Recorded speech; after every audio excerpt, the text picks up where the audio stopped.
Well, hey there, everyone. Happy Thursday, March 5th. Welcome to a live edition of Chart This with Dave Keller. I'm your host, Dave Keller, coming through from a beautiful, clear winter day here in Redmond, Washington. Hope you guys are all doing well. Those of you that are tuning in live, welcome. I appreciate you doing so. Boy, we used to do this show live every day. We've taken a number of months off from that. I'm pretty sure we're going to go back to the live format here very soon, most likely on Monday. So this is a brief test just to make sure all the technology and all those sorts of things kind of works. It's less for the technology and more for the host, who is a little out of practice about doing the live stream thing. But it's a lot of fun. Look forward to engaging with you guys as we do the show, and welcome. If you're watching the replay on our YouTube channel, welcome as well. Thanks so much for watching. The content should be no change to you. But we'll give people that are able to tune in live an opportunity to ask questions, have some dialogue, and we can have some fun reviewing the charts together. We are live streaming on Facebook, LinkedIn, YouTube, and X. Thanks for tuning in live. Please use the comment section on any of those platforms as we're going to ask questions along the way. I'll try to do my best to grab a question or two during the discussion. But as it is, let's get to the markets today. So if you love volatility, if you love sudden shifts intraday, you are loving March of 2026. And the bad news is there's a major geopolitical military conflict that appears to be escalating and not ending anytime soon. The good news for volatility is there's a ton of volatility out there. There's a lot of movements. And so the one thing I would tell everyone is, how do you navigate a period like this? You accept the volatility. What's going to happen, particularly coming out of a low volatility environment, big one-day swings are going to feel severe, right? When major stocks are up 3, 4, 5%, you're going to feel like that's a new bull market. The next day when they're down 3, 4, 5%, it's going to feel like a new bear market. This is one of those times where the phrase, when in doubt, zoom out, really matters, because the way you sort of navigate this is take a big step back, take a big deep breath, and focus on what is really changing, right? Is the trend materially changing on the time frame of interest to you? That's the most important question to ask. We're going to do our best to monitor those changes in trend and try to connect the short-term noise with the long-term picture changing. With that in mind, here's what happened on the markets today. Kind of a weird U kind of shape, almost like a ladle type of shape to today's trading, where we have the first half of the day really until around 12:45 Eastern time, basically drifting steadily lower. This was the morning session, opening in a position of weakness, kind of three parts to the day. Then around 12:45 to around 2:30, kind of a choppy sideways period where it looked like the bottom was in. And then the last 90 minutes of trading accelerating to the upside. Now, there are a lot of reasons why each of those little flickering ticks sort of evolved, but at the end of the day, what changed? Well, the S&P was down just over 0.5% to close just above 6830. You're going to find on the chart of the S&P 500, we remain range bound, right? We remain sort of in that consolidation phase that we've been monitoring for quite some time. The NASDAQ composite, a little bit better, almost. I feel like if there's another like 20 minutes of trading, if the market closed at 4:20 Eastern, the NASDAQ might have ended up in the green for the day. But as it is, it closed lower about 0.25%. The Dow was down 1.6%. The worst performer, however, was the S&P 600 small cap index, down 1.7%. The VIX drifting higher here. So for pretty much for March here and really in the last week and foreseeable future, as far as I can see, the VIX is remaining elevated. We have now transitioned from a low volatility environment to a high volatility environment. For a while, how I've been talking about, the VIX is below 20. The VIX is around 16 or 17. Don't worry too much. That means market's not pricing in big swings. Now the VIX is above 20. And so what we saw today with this big sell-off, with the big rally, with a lot of big movements on the heat map, you're going to see a lot of bright red and a bright green in that picture. That's what a VIX above 20 should feel like. So this is kind of normal given the elevated volatility. Let's see how some of the other markets move today. The 10-year yield up to we'll call it 4.15, right? 4.15%. The 5-year point around 3.75. The long bond yield around 4.75. So we're seeing bonds sell off this week as rates go higher. basically, investors looking for better yield, looking for opportunities to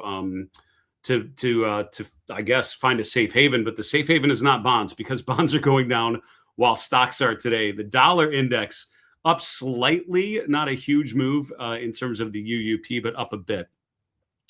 All right, in the commodity space, gold and silver both down as well. The real movement, as has been all week, after this weekend sort of initial salvo in the escalating conflict in the Middle East, crude oil prices continue to push higher. You're going to find crude oil around $80 a barrel. We have the chart of that to show in a little bit. The USO, which is a crude oil ETF that we track, up over 5%. Natural gas prices up as well, as were gasoline futures and related ETFs. Cryptocurrencies in the last 48 hours have generally been stronger until the last 12 to 18 hours, where they've rotated back down. Bitcoin got as high as 74,000. That was just before we were doing yesterday's show. But through the course of the equity session today, Bitcoin and Ethereum and most of the other top coins rotated lower along with equities. They rallied in the afternoon just like equities did, but Bitcoin and Ethereum both down just over 2%. On Ethereum, if you trade these markets, right, Ethereum 2000 is that big round number that I've often found a really meaningful pivot point to monitor. Bitcoin is one of those that's down 2%. 70,000 is that level. So getting above 70,000, that's the level we talked about in previous weeks of, look, until Bitcoin can get above 70,000, just not much to be excited about. Now what's happening is we're stalling out. Yesterday was the big move above 70K. Today we're kind of drifting right back toward that level. I did grab that chart to share and review in a little more detail here in a few moments. All right, looking at the 11 S&P sectors, not great. And when we look at breadth conditions, the breadth was not good. Only three of the S&P sectors were up. You're going to find that most stocks in the S&P and the New York Stock Exchange were down today. So breadth having kind of a negative vibe. Energy was the only sector. That's not true. Three sectors up. Energy, the top performer, up 0.5%. Technology up 0.25%. The XLY just narrowly finishing above the zero level. Those are the only three sectors that finished in the green. The real story, I would say, today is at the bottom of that list. Energy is certainly one of the stories, continuing to move higher on crude oil prices. But on the downside, you've got industrials down over 2%, materials, consumer staples, healthcare, all four of those sectors down over 2%. You can see a big gap up to the next group, which were down kind of less than 1%. So sort of the middle of this table down slightly. But the real story was in those bottom names. And if you look at the heat map, as we see here in a few moments, you're going to see that the heat map is really concentrated in those four particular sectors. That's where you're seeing some big risk-off movements. Consumer staples is one of those sectors that's been en fuego in 2026. Matter of fact, I recorded an interview earlier today with Lindsay Bell of 248 Ventures. Lindsay's a fantastic macroeconomic strategist, really focused on fundamental themes, thematic plays, looking at individual stocks and earnings. We talked a lot about consumer staples and related some of the strength in earnings trajectories with the strength in the charts. This week, we're seeing some of those strong rallies year to date in 2026, pulling back a little bit. So certainly an area to review. All right, looking at the breadth, as I mentioned, the breadth was not great today, and you can see it here on this table. The top line is the New York Composite Index, 3-to-1 ratio. Decliners 74%, advancers only 24%. Right in the middle, you can see the S&P 500 almost the same, 73 to 27%. 77% of the small cap S&P 600 index were down. So most stocks were down today. So while some of those sectors had really the brightest downward moves, a number of, most stocks, to be clear, were rotating lower here. The question on days like this and in weeks like this is how much of this is just a short-term story versus long-term story. This is where relating the short-term to the long-term is so meaningful. Not to get too ahead of ourselves, but I am planning a webcast out for a couple of weeks. Actually, it might be next week now that I think about it. March is flying. I feel like 2026 is already accelerating. It might actually be next week. I should know that because it's my company. I sort of do this. I think it's, let me look at the date. Nope, it's the week of March 16th. It's going to be, we're scheduled for Thursday, March 19th. So we'll be putting on some of the finishing touches and start promoting that here very soon. but we're doing doing a webcast on multiple time frames, particularly using my market trend model, looking at short-term, medium-term, long-term time frames. I think it's going to be really appropriate given what's happening in the market right now, given how it feels like the world is ending in so many ways, because some of these charts are having some pretty painful initial pullbacks.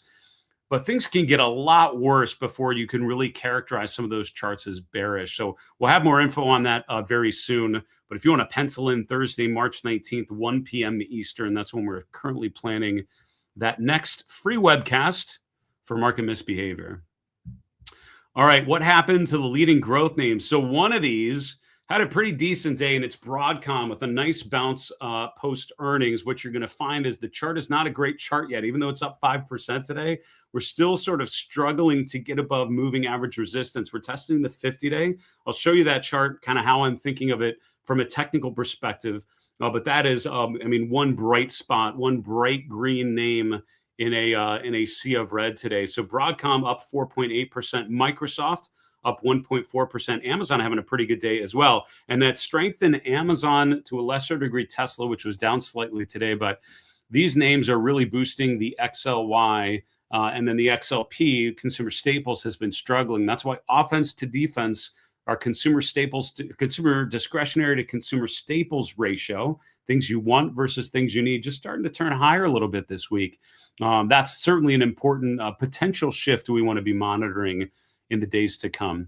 On the downside, nothing down a ton in this group of stocks. You can see Meta, their worst performer, down just over 1%.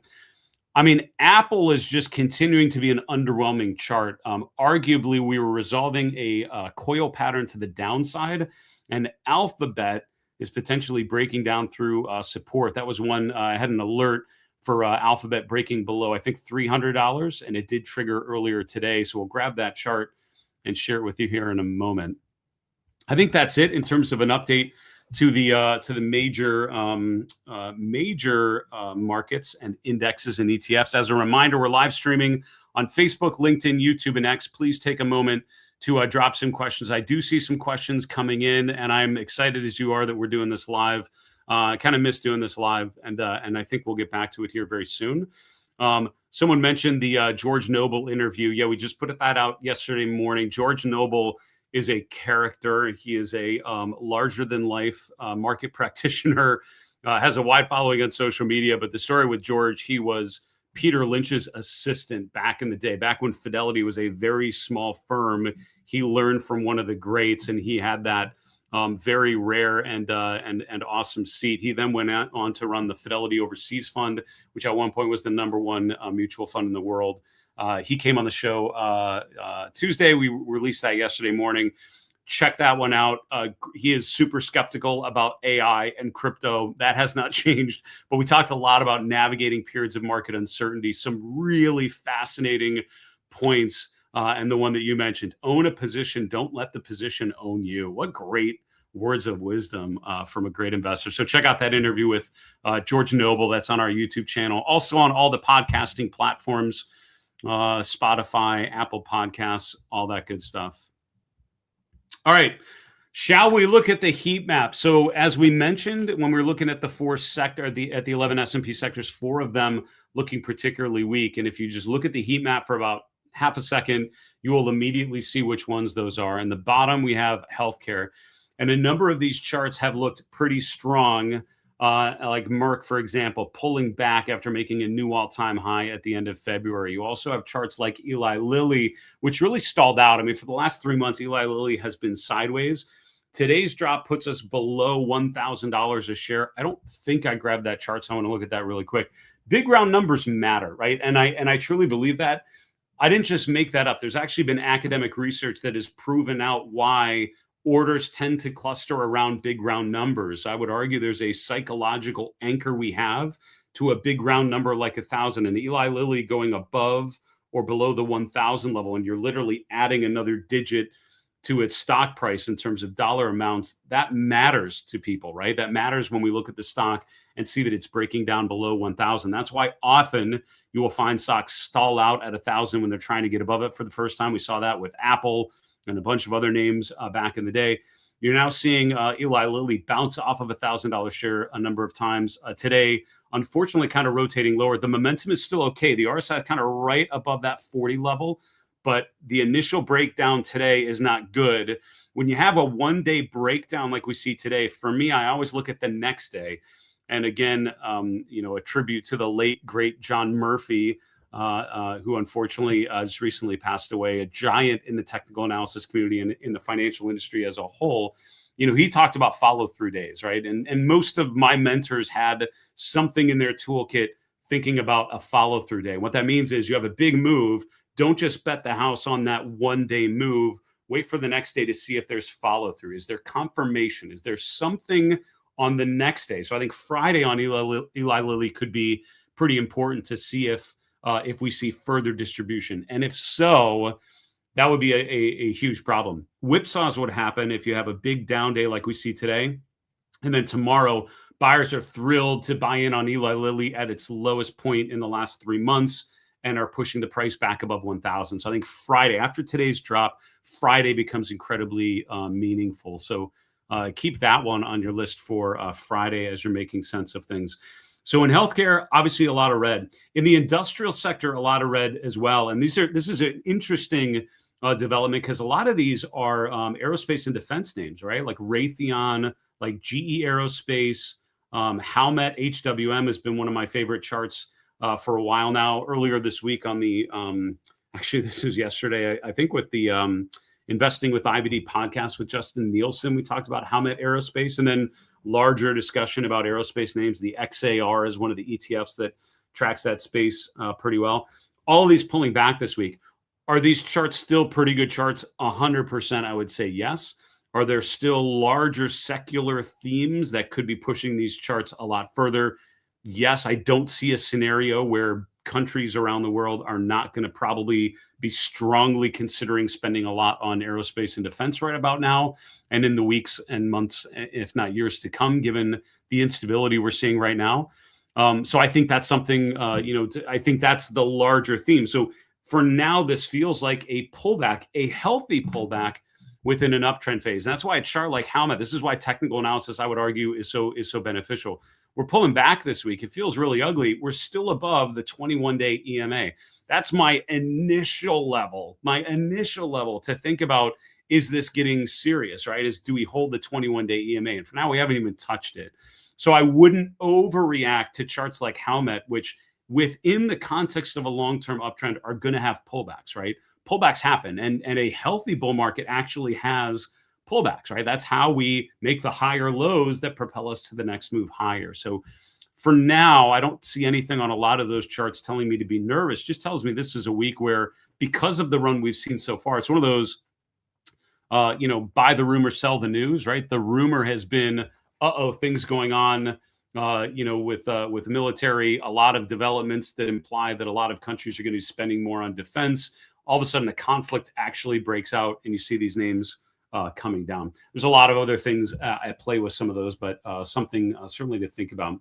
Consumer staples, a lot of red, and it's names like Walmart, some of the big box retailers that have had pretty good runs so far in 2026, but also names like Philip Morris, a tobacco name, which is starting to look less and less awesome here. PM breaking below the 21-day EMA, breaking below the 50-day. So Howmet is like up here.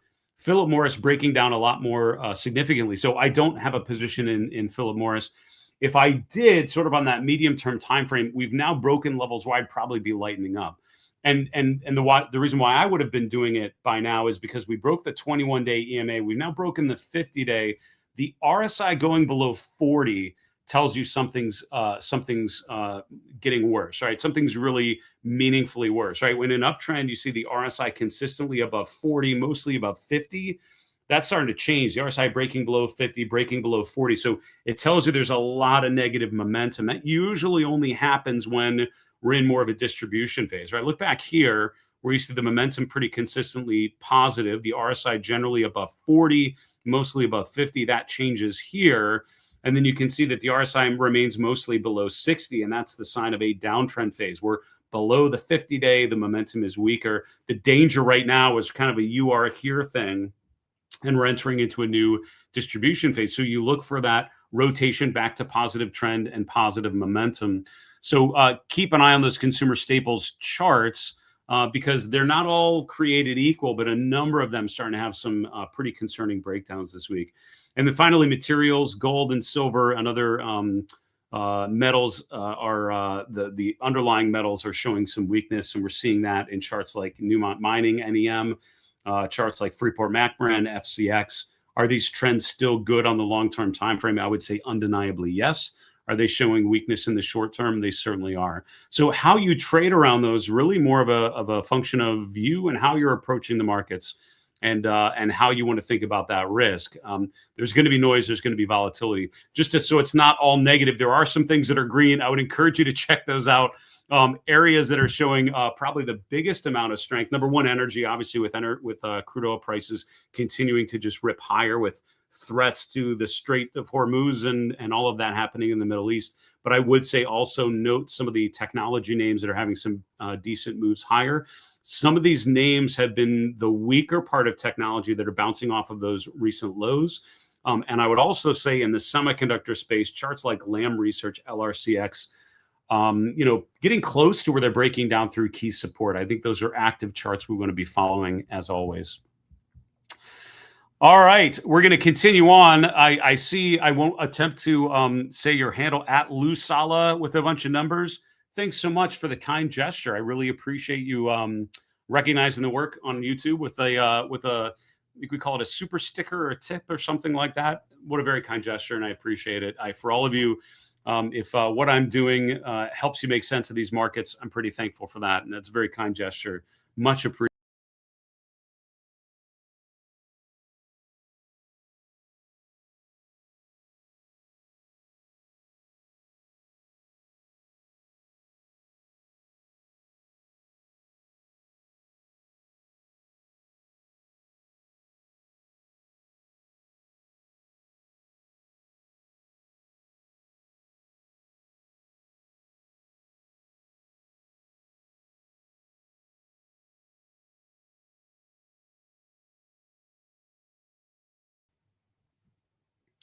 Somehow I managed to lose audio. There we go. This is why we're testing the live thing. I'm not sure how I did that, but I did it somehow.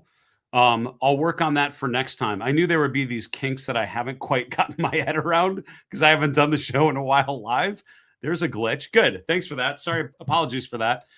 I was telling you about Alpha Picks, marketmisbehavior.com/Alpha Picks. They've been a long-term supporter of the channel. We appreciate that. Alpha Picks is their where they apply their quantitative model.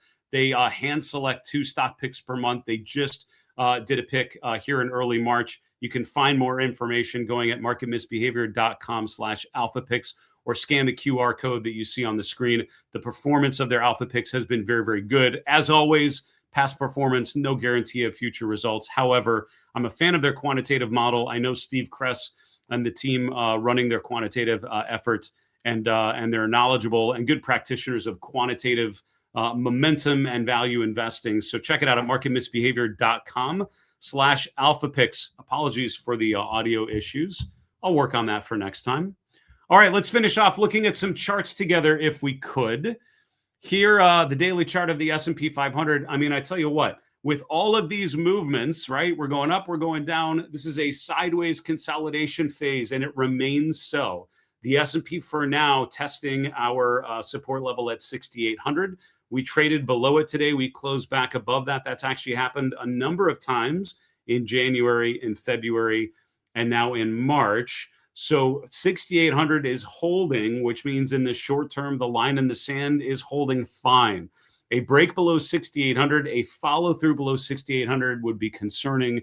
The real, painful level, I would say, more on the long term time frame would be 6,550. A break below, and here's how I would think of it, right? Think of it in terms of multiple time frames.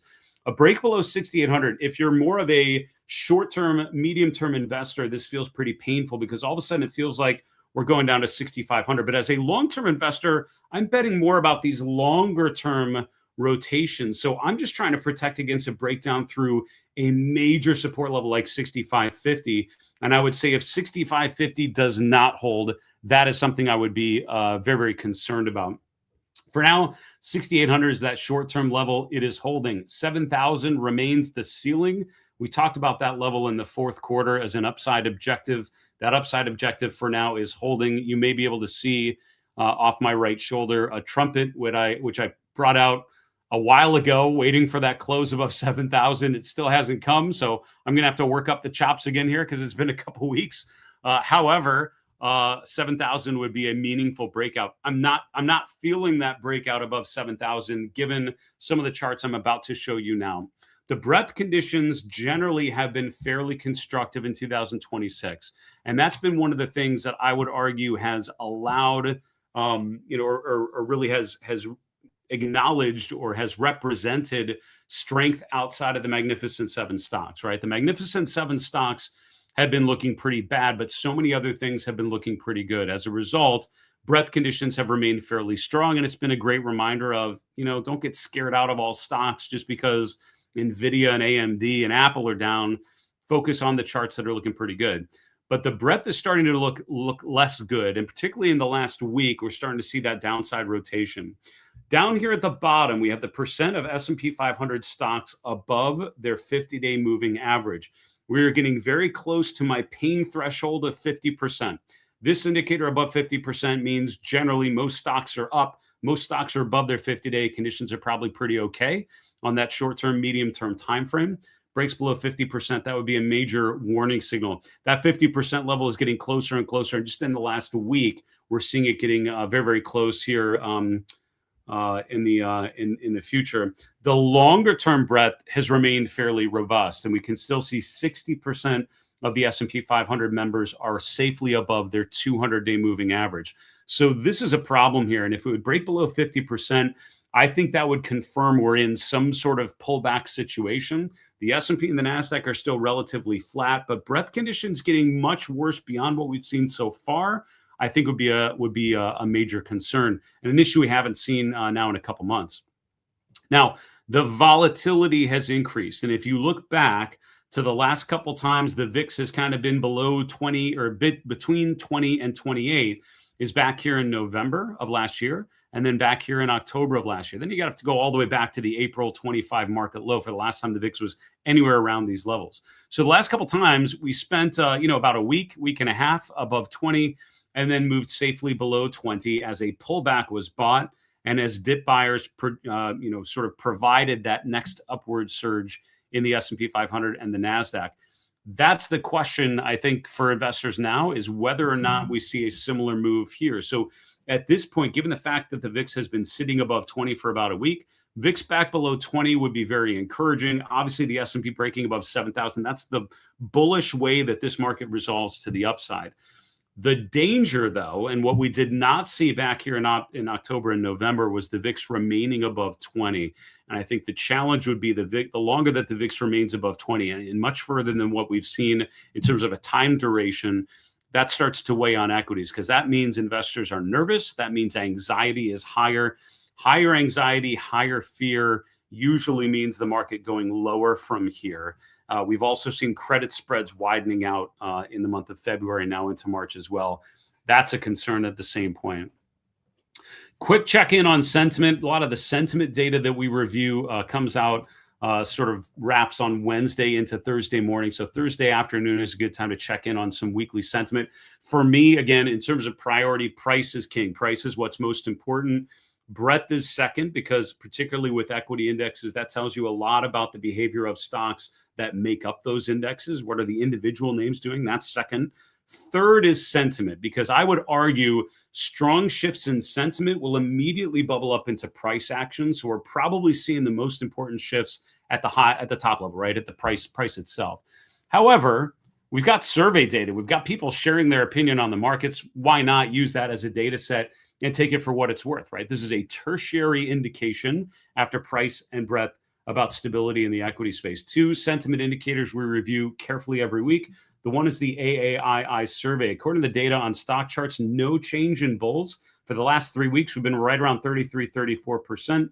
Bears coming in a bit. We were at 40% last Thursday. We're now at 36%. So a slight decline in bears. Overall, bears have been outnumbering bulls for the last couple of weeks. That's been a big change from the very bullish net sentiment we saw all through December and January. So if you're wondering what's different, what's changed, the AII survey has gone net bearish for the last 3 weeks. Second one that I like to look at is the name exposure index. And I see, Larry, your comment already. You got way ahead of me. Name exposure went up a tiny bit, and you're 100% right. The name exposure index was around 74, 75% last Thursday. It's currently up to 79%. This trend has been generally lower from mid-December to where we were, still to today, actually.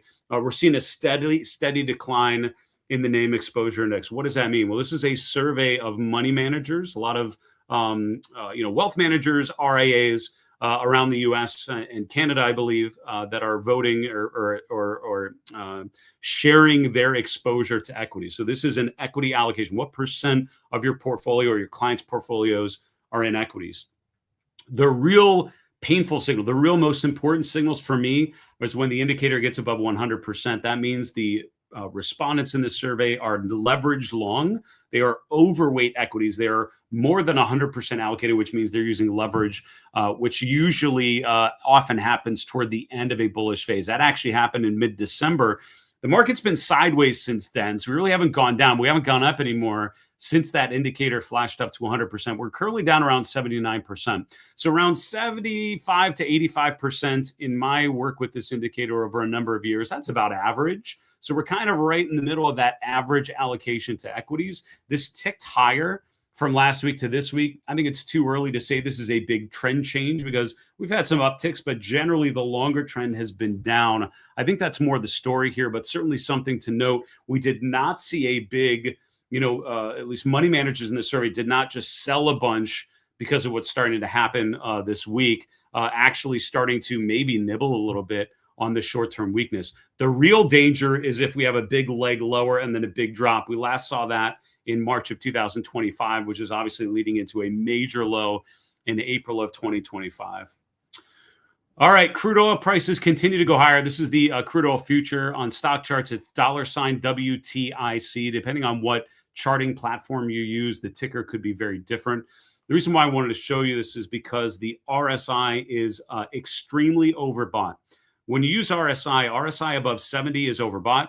That usually implies we've gone too high too quickly. General approach is to wait for the RSI to come out of that overbought region. That usually means it's time to pull back after that extreme upward move. And it happens rarely, but it has happened on the chart of crude oil over the last couple of years. When the RSI becomes extremely overbought, we would always think of that as the good overbought, right? When it gets that high, that means there's such strong upward momentum. We're still probably going to get some sort of snapback at some point, but there's usually at least one more move higher when the RSI gets to this extreme level. So I would argue this is a fairly constructive sign telling you crude oil prices probably aren't done just yet. Bitcoin, we talked yesterday on the show how Bitcoin had moved above our line in the sand around 70K. I had an alert set at Bitcoin 70K. It triggered before yesterday's show with that break above that level. As we always say when we have a breakout above resistance, is there follow through? The answer today is no, there is not follow through. Bitcoin kind of pulling back right now, currently trading just above 71,100. We'll see if 70,000 can hold. So I would say the most constructive technical configuration we could see here would be a breakout, a pullback to test that breakout level, and then a rotation higher. 70,000 now becomes a very important pivot point. I would be watching this and monitoring this for it to hold, because if so, and if you see buyers come in on a pullback to that breakout level, that could imply that there's staying power. Watch the 50-day moving average, currently above 75,000 as well. Here's the offense versus defense. As I mentioned, this week we're seeing a rotation back to the offensive side of the ledger. Part of that is because charts like Amazon are starting to not look horrible, although it's still not a great chart, but looking less bad, starting to bounce a bit. Also, consumer staples are taking a big step back this week. We highlighted that when we're looking at the heat map together. So let's keep an eye on this ratio for now, starting to turn higher. If that would go significantly higher from here, particularly the equal weighted version, that might tell us that a pullback may not be as painful as we might anticipate. Now, as I mentioned, consumer staples are pulling back. This is the relative performance of the consumer staples sector versus the S&P 500. You can see that line's just starting to turn lower in March. We're seeing similar pullbacks in the relative performance of real estate, healthcare, and utilities. Those lines start to turn higher. That would be a big red flag for the markets. And the surge higher that we've seen so far, February into March, has been one of the biggest shifts that we've observed. If these rotate lower, that would actually be a pretty bullish sign. Still too early. That's an active rotation we're going to be following here. I'm a bit concerned about Apple. I've said that probably in some form in many times over the last couple months, because the chart of Apple has just gone from great to okay. It's an okay chart because it's a sideways trend, similar to the S&P and the NASDAQ. We're range bound. However, what we've noted here in the last 6 weeks is a bit of a coil pattern of higher lows and lower highs. We're just breaking below that coil pattern to the downside. I think that's a short-term story for now. The long-term support level is still down here around 240 to 245. That's the lower end of that coil pattern. That's a 38.2% retracement of the last major rally. That's also the 200-day moving average. That's the level to really be concerned about. But I'm seeing a short-term break now down, which maybe tells me that that level is going to be in play here very soon. Hey, great news for Broadcom, semiconductor name, having decent earnings and pushing higher. That's not a bad thing. But is it really showing signs of strength? The answer is not yet. We're back above the 200-day moving average. That's good. We're still below the 50-day moving average. We had a bunch of tests of the 50-day moving average going back to the end of December. Every one of those has been sold off. Is this more of the same? And if it's a chart like Broadcom rallies on earnings and then gets sold, that would be a bad sign. Elsewhere in semiconductors, Lam Research. We've highlighted this chart because of the bearish momentum divergence, higher highs January to February, weaker highs on the momentum. Today we're closing below the 50-day. This is a broken record comment today. Short-term breakout is an initial thing to be concerned about.